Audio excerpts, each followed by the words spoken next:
নমস্কার বন্ধুরা, আমি সুস্মিতা বাংলা ক্যানভাস চ্যানেলে সকলকে স্বাগত জানাই। শীতকালে নলেন গুড় দিয়ে পায়েস হবে না তা কি করে হয়?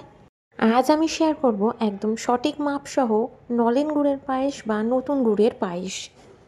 এটা কিন্তু কোনো নতুন রান্না নয়, বছরের পর বছর মাসের পর মাস লোকের বাড়িতে এটা প্রায়শই হয়ে থাকে। শীতকালে এটা বেশি ভালো হয় কারণ গুড় বাজারে ভীষণ পাওয়া যায়। অনেকে বলে এরকম নলেন গুড় দিয়ে পায়েস বানাতে গেলে নাকি দুধটা কেটে যায়। সেটা যাতে না হয় ঠিক সেই পদ্ধতিটাই আমি তোমাদের সাথে শেয়ার করব। কিভাবে বানাবে এই সুন্দর নলেন গুড়ের পায়েস সেটা চলো দেখে নেওয়া যাক। নলেন গুড়ের পায়েস বানানোর জন্য আমি প্রথমেই দুধটাকে কিন্তু ভালো করে জাল দিয়ে নিচ্ছি। এখানে 1 লিটার দুধ আমি জাল দিয়ে নিচ্ছি। আপনারা চাইলে টোন্ড মিল্ক ব্যবহার করতে পারেন। আগে দুধটা জাল দিয়ে যদি এই রান্নাটা করা যায় তাহলে কিন্তু সসপ্যান বা কড়াই যেটাতেই করেন তাহলে দুধটা কিন্তু নিচে লেগে যায় না। নিয়ে নিয়েছিলাম আমি 50 গ্রাম মতো গোবিন্দভোগ চালটা আমি দিয়ে ভালো করে ফুটিয়ে নিলাম। 2 মুঠো চাল নিয়েছি, 2 মুঠো চাল মানে 50 গ্রাম চাল। আর এদিকে আমি নিয়ে নিয়েছি একটা ভীষণই ভালো গুড়, এটা কিন্তু খুব ভালো হয়। নিয়ে নিয়েছি পাটালি গুড় মানে খেজুরের গুড়। এইভাবে আমি নাইফ দিয়ে এগুলোকে কেটে নিলাম। এই গুড়টা কিন্তু ভীষণই নরম, তাই তাড়াতাড়ি ভেঙে গেল। এই গুড়টা এতই ভালো যে এই গুড় দিয়েই আমরা বরাবর পায়েসটা করে এসেছি। এই গুড়টা দিয়ে যদি দুধ জাল দেওয়া হয় তাহলে কিন্তু পায়েসের দুধ কোনোদিনই কেটে যায় না। এদিকে আমার চালটা কিন্তু বেশ সিদ্ধ হয়ে গেছে। কিছুটা পরিমাণে বাতাসা মিশিয়ে দিলাম।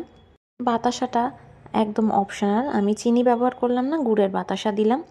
যেহেতু গুড় পড়বে তাই বাতাসা বা চিনি সেটা মেপে দেবেন।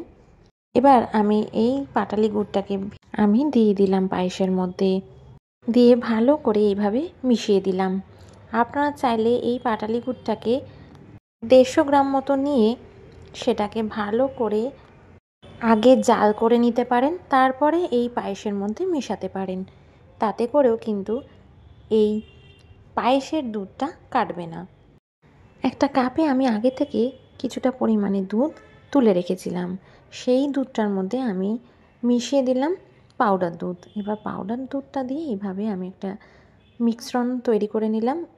এবার এই দুধটার মধ্যে ঢেলে দিয়েছি। এটা দিলে কি হয়, তাড়াতাড়ি একটু জমাট বেঁধে যায় আর গুঁড়ো দুধে কিন্তু খুব সুন্দর একটা গন্ধ আছে, সেটা এই পায়েসটাকে একটা মারাত্মক লেভেলের টেস্টে নিয়ে যায়। দেখুন আমাদের চালটা কিন্তু একদম সেদ্ধ হয়ে গেছে। খেজুরের গুড়ের স্বাদ কিন্তু অপূর্ব হয়। সেটা দিয়ে যখন পায়েস করবেন তখন আলাদা করে এলাচ গুঁড়ো মেশানোর দরকার পড়ে না।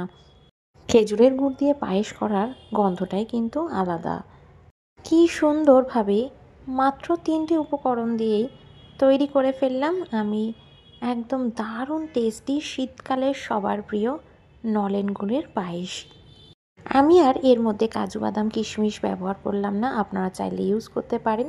তাহলে একটুখানি আলাদা করে ঘিতে ভেজে নিয়ে উপর থেকে দিয়ে দেবেন। আশা করি আমার ভিডিওটা ভালো লেগেছে আপনাদের। যদি ভালো লেগে থাকে অবশ্যই লাইক করবেন, চ্যানেলে নতুন হলে সাবস্ক্রাইব করার অনুরোধ রইল।